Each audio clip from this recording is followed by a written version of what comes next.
벨신앙 고백서 낭독하도록 하겠습니다. 제30항 교회의 정부.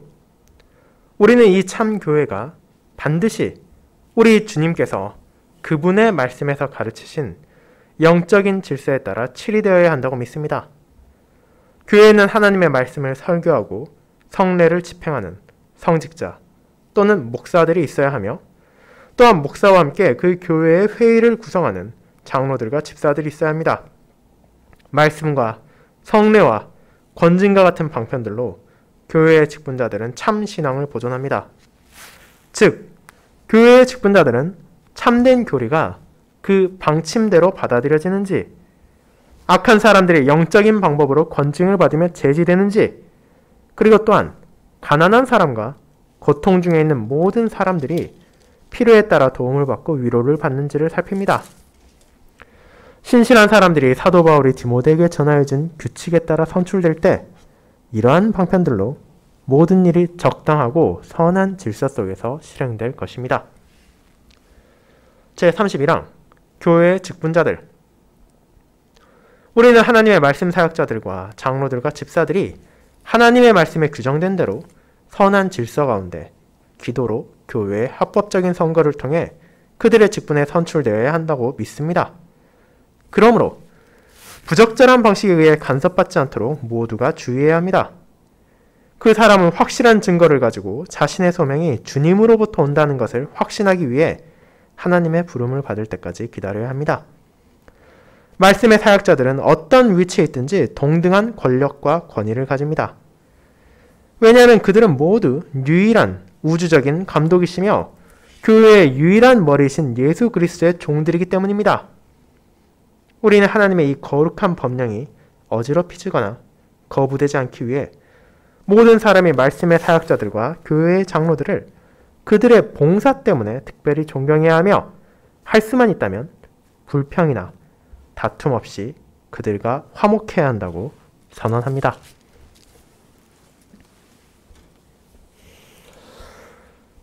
말씀 묵상 후에는 아타나시우스 신경을 통해 신앙 고백을 한 후 시편 28편 1절, 4절, 5절을 함께 부르도록 하겠습니다.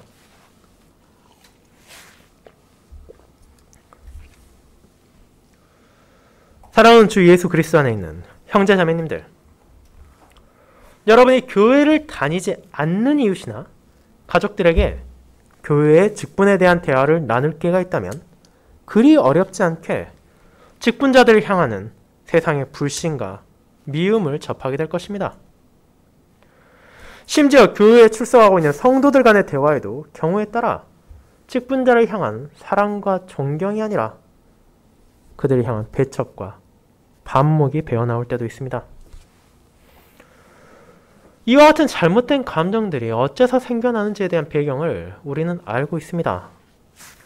신자들만이 아니라 세상까지도 교회의 직분자들이 자신들에게 주어진 은사를 사용하여 하나님의 뜻에 따라 교회에 봉사를 하는 것이 아니라 개인의 사역을 위해 직분을 남용하고 자신의 명예를 세우기 위해 하나님의 이름을 더럽히고 추악한 정욕에 자신을 내어주는 것을 들으며, 심지어 그것이 뉴스와 신문을 통해 알려져 세상 가운데 하나님의 이름을 더럽히기까지 하기 때문입니다.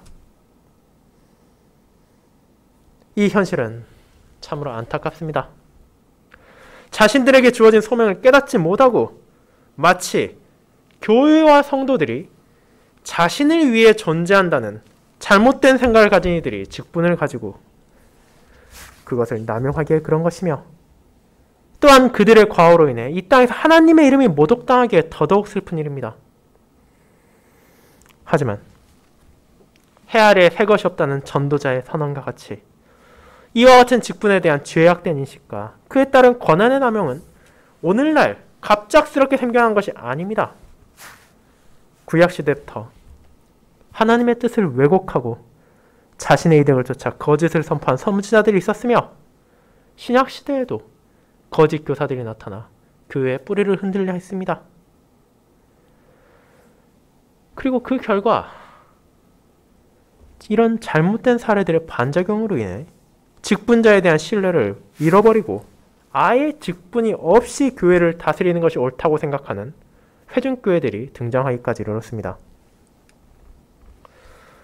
그와 같은 문제와 부작용들은 결국 직분이 무엇인지와 그것을 하나님께서 자신의 교회에 왜 주셨는지를 망각했기 때문에 일어난 일입니다. 하나님께서는 직분자들에게 교회를 주신 것이 아니라 그와 정반대로 교회를 위하여 직분자들을 주셨습니다. 그분께서는 이 땅에서 머리이신 그리스도의 뜻에 따라 자신의 양떼를 돌보도록 목사와 장로, 집사를 세우셨으며 그들은 자기 자신의 이득이나 명예를 추구하는 것이 아니라 주어진 소명에 따라 주인이신 그리스도를 위하여 봉사하고 교회를 섬기며 성도들을 돌봄으로써 신자들을 향하여 펼쳐지는 하나님의 손길을 마땅히 나타내야 합니다. 그 거룩한 소명을 바르게 기억한다면 직분자들은 결코 사리사욕에 따라 권한을 남용하거나 교회를 자신의 뜻대로 좌지우지할 수 없을 것이며 그런 직분자들을 받아들이는 성도들 역시 불신과 배척이 아니라 존경과 사랑으로 그들을 대함으로 하나님께서 교회를 위해 주신 선물이 얼마나 아름다운지에 감사하게 될 것입니다. 오늘 저희는 이와 같은 교회의 직분자들과 그들을 통하여 자신의 양떼를 다스리시는 주님의 뜻을 요약한 벨직신앙고백서 제30편과 31항을 그리스도께서 교회를 위하여 주신 직분자들이라는 제목으로 나누고자 합니다. 그리고 이 부분을 직분자들의 소명과 한 주인 아래에서 동등한 그들의 자세로 알아보도록 하겠습니다. 먼저 그리스도의 종으로서 소명을 받은 직분자들에 대해 알아보겠습니다. 형제자매 여러분, 한 나라나 조직이 어떤 형태로 다스려지는가는 생각보다 중요한 문제입니다. 많은 사람들은 이미 그 조직에 소속되어 있기에 그것을 자연스럽게 생각하며 간과하기 쉽지만 이 지배체제는 궁극적으로 그 모임을 다스리는 권력이 어디에서 나오는가를 보여주며 동시에 그 정치의 형태를 통해 그 집단이 어떻게 의사결정을 하고 자신들의 방향을 정하는지도 알려줍니다. 그렇다면 여러분은 교회가 누구에 의해 다스려진다고 생각하십니까? 여러분이 이 질문을 하나님을 믿는다고 자칭하는 신자들에게 물었을 때 나올 수 있는 답은 한 가지가 아닙니다. 천주교를 다니는 사람들이 이런 질문을 받는다면 아마도 그들은 사도 베드로의 정당한 후계자인 로마의 교황이 교회를 통치할 권리를 가지고 그의 밑에 있는 사제단과 함께 성도들을 인도할 것이라고 말할 것입니다.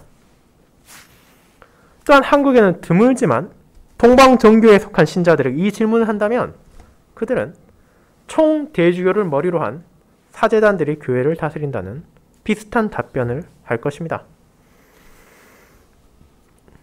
그와 반대로 회중교회를 다니는 기독교인에게 이 질문을 물어본다면 아마도 누구도 교회를 자신의 뜻대로 다스릴 수 없으며 오직 신자들 개개인의 의사를 모아 이를 다스린다는 반응을 얻게 될지도 모릅니다. 또한 장로교나 개혁교회의 신자들이 이 질문을 듣는다면 어쩌면 목사나 장로들이 교회를 통치한다고 답할지도 모릅니다. 자, 그와 같은 수많은 답변들 가운데 여러분의 생각에 정답이 있습니까? 한번 곰곰이 생각해 보시길 바랍니다. 우리 교회는, 그리고 세상의 모든 교회는 실제로 누구에 의해 다스려지고 있습니까? 그 모든 대답들이 그럴듯해 보이며 문제가 없는 것처럼 보일지 모르지만 이런 답변들은 교회의 진정한 주권자가 누구신지를 잊고 있다는 것을 드러냅니다. 교회의 유일한 머리이며 온전한 통치자는 오직 한 분, 예수 그리스도이십니다. 이 세상이 교회를 바라본다면 너무도 많은 통치 방식과 각각 다른 형태로 그것이 다스려지는 것처럼 보일지도 모르나 실상은 전혀 그렇지 않으며 그래서도 안 되는 것입니다. 교회의 정치는 사람의 선택에 따라 그들의 뜻대로 좌지우지되고 변하는 것이 아닙니다. 골로새서 1장 18절은 다음과 같이 그리스도의 주권을 선언합니다. 그는 몸인 교회의 머리시라고 말입니다. 그리고 오늘 우리가 읽은 에베소서 4장 15절 16절도 그리스도야말로 교회의 머리라는 것을 강조하고 있습니다.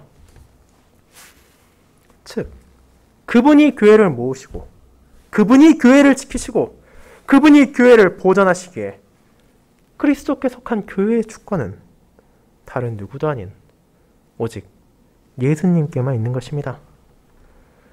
그렇게 이 진리는 우리가 벨지신앙고백서 제29항을 읽을 때도 찾아볼 수 있으며 오늘 우리가 고백한 제30항에서도 첫 문장에서부터 다시 고백되는 것입니다.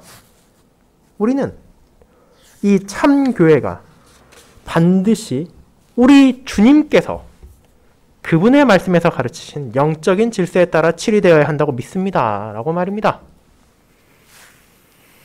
교회의 머리가 한 분 그리스도이시고 교회는 오직 그분께서 우리에게 계시하신 말씀의 원칙에 따라 다스려져야 합니다. 그렇게 우리가 이 땅에서 바라볼 수 있는 어떤 직분자를 하더라도 자기 자신이 권위를 획득했다고 생각하거나 자신의 편의를 위해 그것을 남용해서는 안 됩니다. 왜냐하면 그리스도의 교회는 유일한 주인이신 그분의 뜻에 따라 주님의 통치를 받아야 하기 때문입니다. 그리고 이 통치는 소수의 사람들만이 이해할 수 있는 감추어진 신비한 것이 아니라 그리스도께서 가르치신 영적인 질서를 통해 드러납니다. 그렇게 교회의 신자들은 그 통치를 받는 대상이지만 동시에 그것이 어떤 질서를 통해 이루어지는지에 대해 바르게 알아야 할 필요가 있습니다.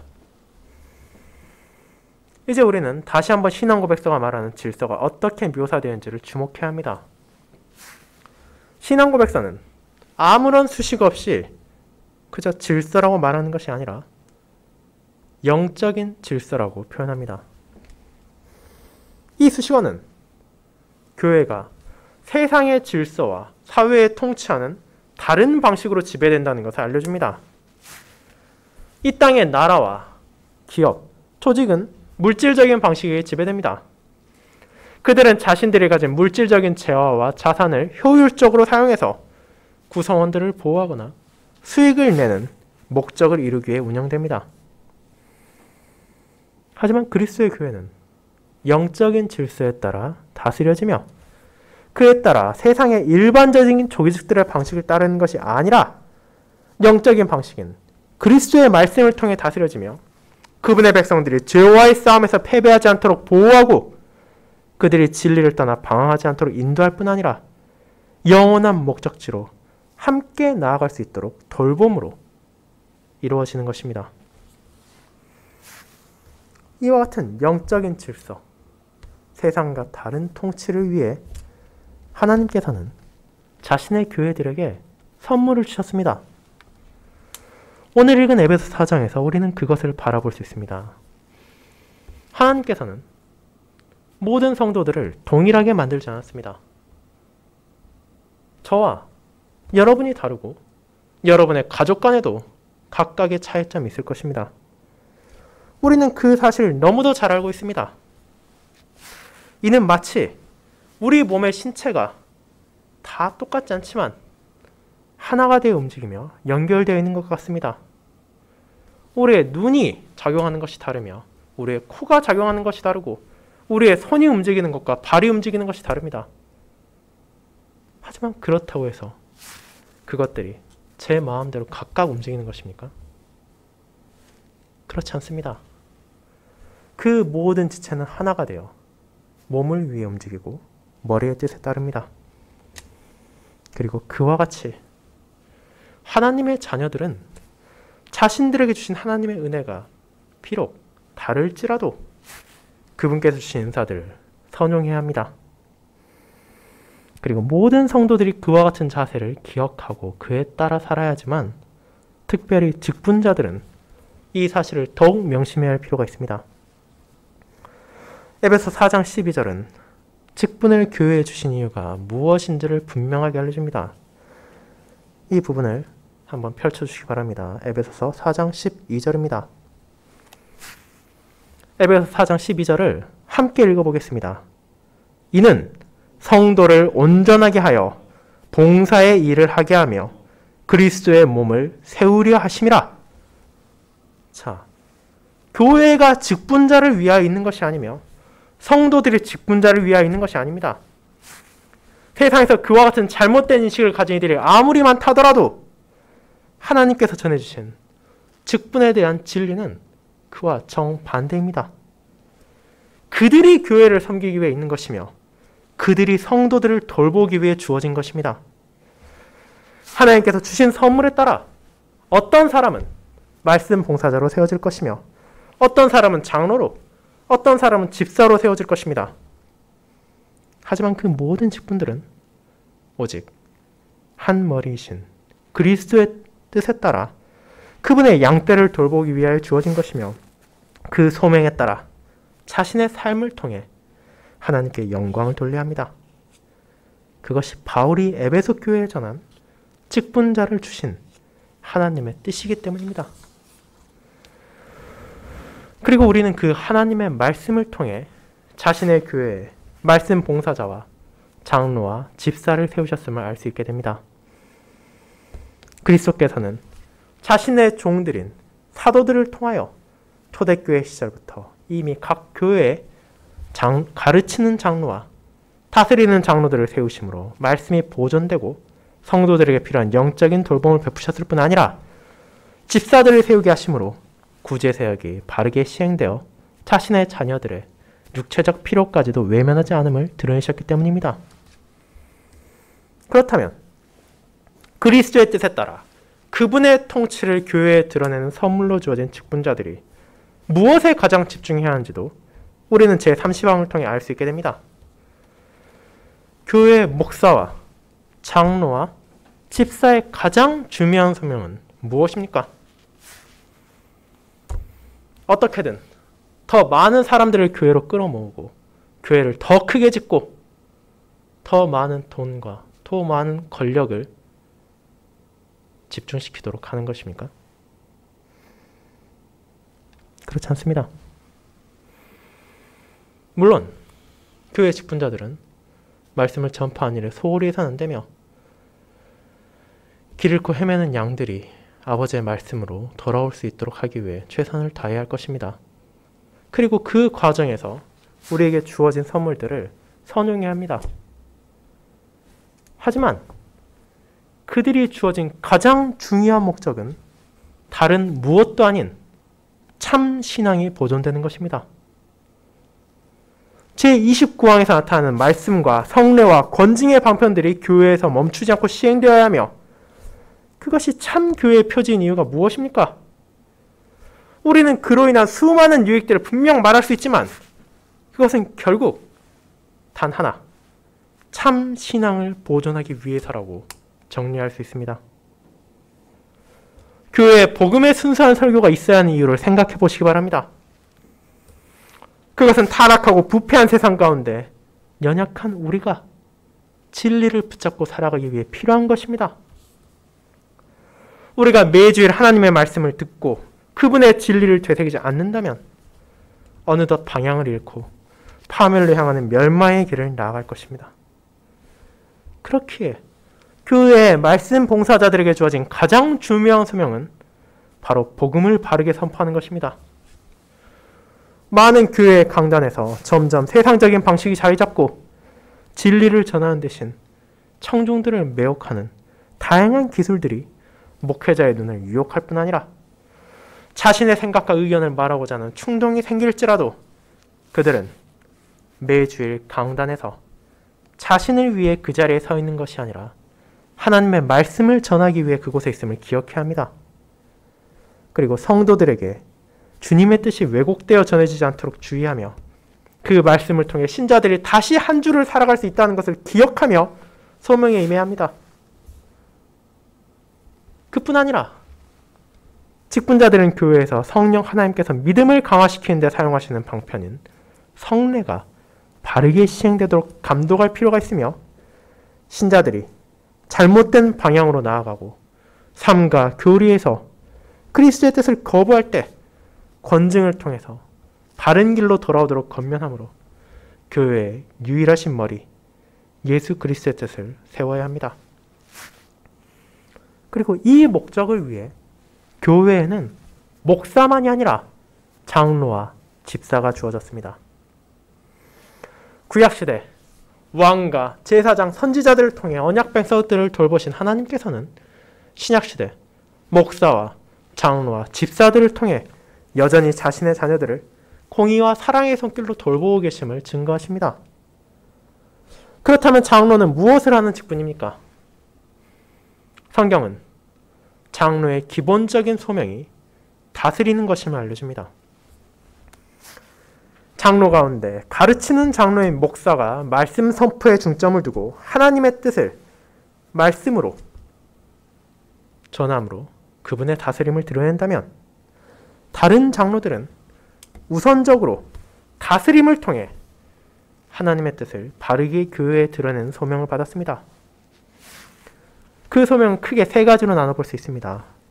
첫 번째로 교회의 성도들을 감독하며, 두 번째로 교회를 질서에 따라 바르게 관리하며, 세 번째로 말씀 사역자들을 돕는 것입니다. 이와 같은 장로의 직무들은 제30항에 나타나는 참된 교리가 그 방침대로 받아들여지는 악한 사람들이 영적인 방법으로 권증을 받으며 제지되는지라는 고백과 떼어놓을 수 없습니다.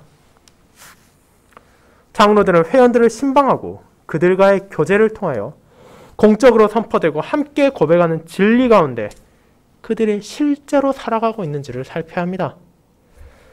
그리고 그 감독의 목적은 회원들이 진정으로 하나님을 섬기고 있는지를 확인하며 하나님과의 관계 가운데 바르게 살아가는지를 확인하는 것입니다.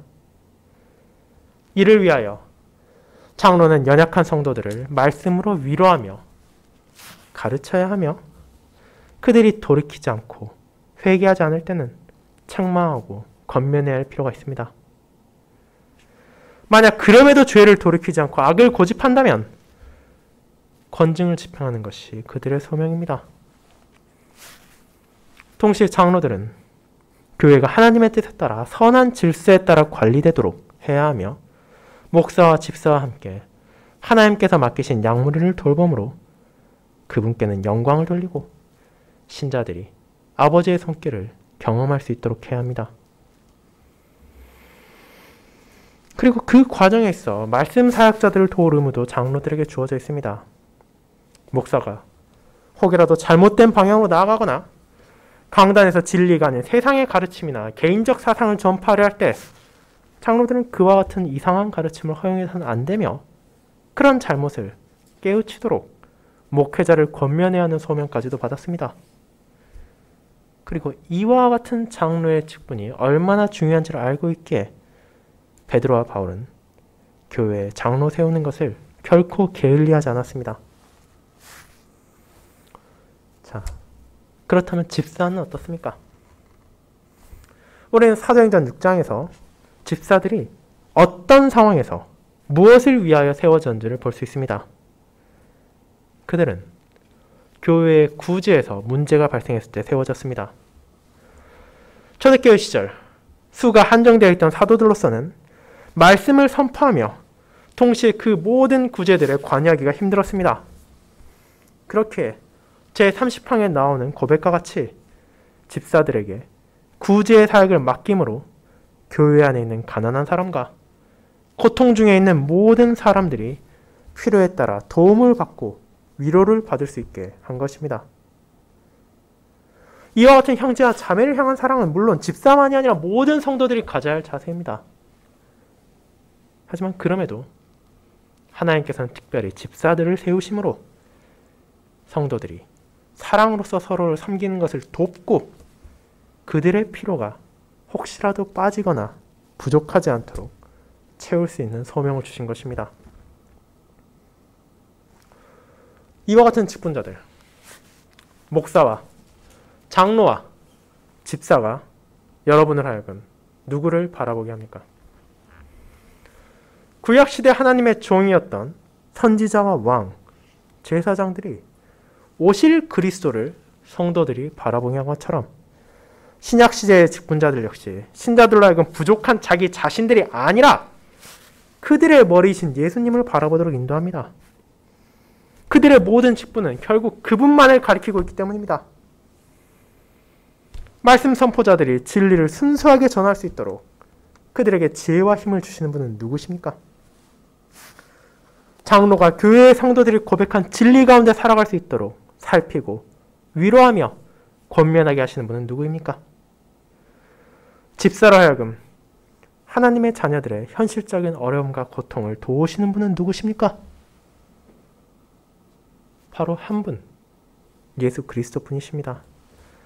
그리고 그분만이 모든 직분자들의 사역을 온전히 이루시는 분이기도 하십니다. 자신의 말씀을 주심으로 신자들에게 진리를 알게 하시고 하늘아버지 우편에서 온 세상을 다스리심으로 성도들이 그분의 통치 아래 살아가게 하실 뿐 아니라 하나님의 자녀들이 영적인 피로만이 아니라 육신의 피로까지도 오직 그분 안에서 풍성하게 받을 수 있게 하십니다. 그렇게 이 땅의 직분들은 자신의 뜻에 따라 개인의 일을 하는 것이 아니라 오직 그리스도 안에서 그분께서 맡기신 사역을 통해 성도들을 위해 봉사해야 합니다. 그분 안에서 우리는 직분의 목적을 바라볼 수 있을 뿐 아니라 직분자들의 봉사 안에서 그분을 또한 바라볼 수 있습니다. 사랑하는 형제자매 여러분, 이와 같은 직분자들이 여러분을 위해 주어졌음을 기억하시길 바랍니다. 분명 여러분이 목사와 장로, 집사들을 바라볼 때 부족함을 느낄 때도 있을 것입니다. 그들의 말과 행동으로 인해 상처를 받을 수도 있습니다. 또한 그들 역시 다른 형제나 자매와 마찬가지로 똑같은 죄된 본성으로 인해 슬퍼하며 결핍을 가진 존재입니다. 하지만 그럼에도 여러분은 그들을 존경하고 사랑해야 합니다. 그들이 진리에서 벗어날 경우에는 권면을 통해 회개하게 해야 하지만 인간적인 연약함이나 일을 다루는 방식에 있어서는 인내하고 화목해야 할 필요가 있습니다. 그리고 그 이유는 그들이 성도들이 결코 범접할 수 없는 절대적인 권위를 가졌기 때문이 아닙니다. 비록 그들이 여전히 연약하고 부족하나 스스로 그 직분을 취하거나 탐한 것이 아니라 그리스도께서 바로 여러분을 위해 그들을 세우셨으며 그들의 역사로 말미암아 교회가 사랑 안에서 서로를 귀히 여기며 화목하게 되기를 원하시기 때문입니다. 그렇게 부족한 그들의 손길을 통해서도 우리는 그리스도의 손길을 느낄 수 있습니다. 연약한 그들의 헌신을 통해서 우리는 온전한 그리스도의 사랑을 경험할 수 있습니다. 그렇게 직분자들은 자신이 받은 거룩한 소명을 귀하게 여기며 그리스도의 뜻에 따라 교회를 다스려야 하며 성도들은 그런 그들을 존중하며 그들을 도움으로 함께 거룩한 공동체를 이루어 나가야 합니다. 그리고 그 모든 것이 오직 교회의 유일한 머리이신 그리스도의 돌보심으로만 가능함을 기억함으로 겸손히 우리 모두 자신을 낮추고 직분자들은 성도를 섬기기 위해 성도들은 직분자를 돕기 위해 함께 기도하며 오직 아버지의 은혜를 구해야 할 것입니다. 이제 두 번째, 그리스도의 종으로서 구별되나 동등한 직분자들에 대해 알아보겠습니다. 성도 여러분, 하지만 오늘날 많은 교회에서 이와 같은 직분들이 바르게 세워지고 있지 않습니다. 세상의 사람들만이 아니라 심지어 신자들까지도 가지고 있는 일반적인 직분에 대한 인식은 영적인 질서에 따른 것이 아니라 세상 사회의 조직의 그것과 별반 다르지가 않습니다. 많은 이들은 직분에 대해 이렇게 생각합니다. 일반 성도로부터 시작해서 출석을 꾸준히 하고 교회 활동에 열심히 참여하고 헌금을 많이 내면 몇 년이 지난 후 승진하는 것처럼 집사가 되고 그 후에도 동일한 과정을 거쳐 장로로 올라갈 수 있다고 생각합니다. 그렇게 적지 않은 교회에서 이 직분들은 실제로는 교회를 위한 봉사직이 아니라 그들의 공로에 따른 보상의 개념으로 주어지는 명예직에 가깝습니다. 집사와 장로로 임직되었다 하더라도 그들에게 특별히 무언가의 의무가 더 주어진다기보다는 그저 그를 통해 남들 앞에서 내세울 수 있는 자신의 성실성과 헌신에 대한 증거를 받은 것에 불과합니다. 그렇게 우리는 주변의 많은 교회들에 수많은 장로와 집사들이 있지만 실제로 그들 가운데 소명에 따라 직무를 하는 이는 극소수에 불과한 경우를 쉽게 찾아볼 수도 있습니다. 그리고 동시에 이와 같은 직분에 대한 개념은 교회 안에 권력 계층을 만들어냅니다. 신자에서 집사가 되고 집사에서 장로가 된다면 자연스럽게 이는 교회 안에서 상하관계를 만들어내기 때문입니다. 그리고 직분자들끼리도 누군가는 더 높고 누군가는 더 낮다는 생각을 자연스럽게 하게 됩니다. 그렇게 명예와 권력에 눈이 먼 사람들은 심지어 교회 안에서조차 이를 얻기 위해 갖은 수단을 동원하여 그 자리를 차지하고자 합니다. 그리고 이것은 교회와 교회 간에도 나타나 같은 교단에 속한 목사님들끼리도 때로는 노회장을 하기 위해 혹은 총회장을 하기 위해 돈과 권력을 총동원하는 추악한 모습을 드러낼 때까지 있습니다. 그러나 교회의 지체들에게 각각 다른 선물들을 주시고 모든 성도들을 직분자로 세우지 않으신 하나님께서는 직분자들 간에도 그들의 위치가 누구로부터 주어졌는지를 잊지 않게 하십니다. 분명 한 직분자가 다른 직분자보다 더 많은 선물을 받았을지도 모릅니다. 하지만 그 사실이 그를 다른 직분자들보다 더 높은 권위를 가졌다고는 만들지 않습니다. 앞서 고백한 것처럼 목사와 장로, 집사는 모두 한 머리이신 그리스도의 종으로서 거룩한 소명을 받았습니다. 그렇게 이 사실을 기억한다면 장로로 직분을 봉사했던 이가 집사로 봉사하게 되는 것이 결코 강등이 아니며 일반 성도에서 집사를 거치지 않고 장로로 선임되었다 하더라도 그것은 결코 놀랄만한 일이 아닙니다. 오직 한 머리이신 주님 아래에서 모든 직분자들은 동일한 권세와 권위를 가지며 다만 각각 다른 소명으로 부름받았을 뿐이기 때문입니다. 목사는 신실하게 말씀을 선포하고 장로와 집사들과 함께 성도를 돌봄으로 자신의 직분에 임해야 됩니다. 장로는 성도들을 감독하며 목사와 집사와 함께 교회를 질서 있게 관리하고 영적으로 힘겨워하고 어려워하는 신자들을 살펴야 합니다. 집사는 하나님의 사랑을 그분의 자녀들이 경험할 수 있도록 살피는 한편 목사와 장로와 함께 교회 안에서 참 신앙이 보존되도록 힘써야 합니다. 그리고 그 모든 과정에 있어서 서로를 적대시하거나 경쟁 상대로 바라보는 것이 아니라 오직 동일한 목적, 그리스도의 뜻에 따라 교회를 섬기며 하나님께 영광을 돌리기 위한 동역자 힘을 기억하며 그들 사이에 있는 구별이 등급이 아니라는 것을 드러내야 합니다. 결국 그들은 유일한 목자장이시며 모든 신자들의 감독이시자 성도들을 돌보시는 주님의 일을 이 땅에서 보이는 부족한 종들이기 때문입니다. 그렇게 모든 직분자들은 자신들의 부족함을 겸허히 인정하며 서로 도와 하나가 되어 교회 안에 분열이 아니라 사랑을 증거하고 성도를 섬기며 교회를 세워야 하기 때문입니다. 그리고 이와 같은 직분의 동등성은 직분자들만이 아니라 교회의 모든 회원들 역시 기억해야 하는 자세입니다. 바울이 디모데에게 전한 것처럼 교회 안에서 직분을 사모하는 것은 분명 선한 일입니다.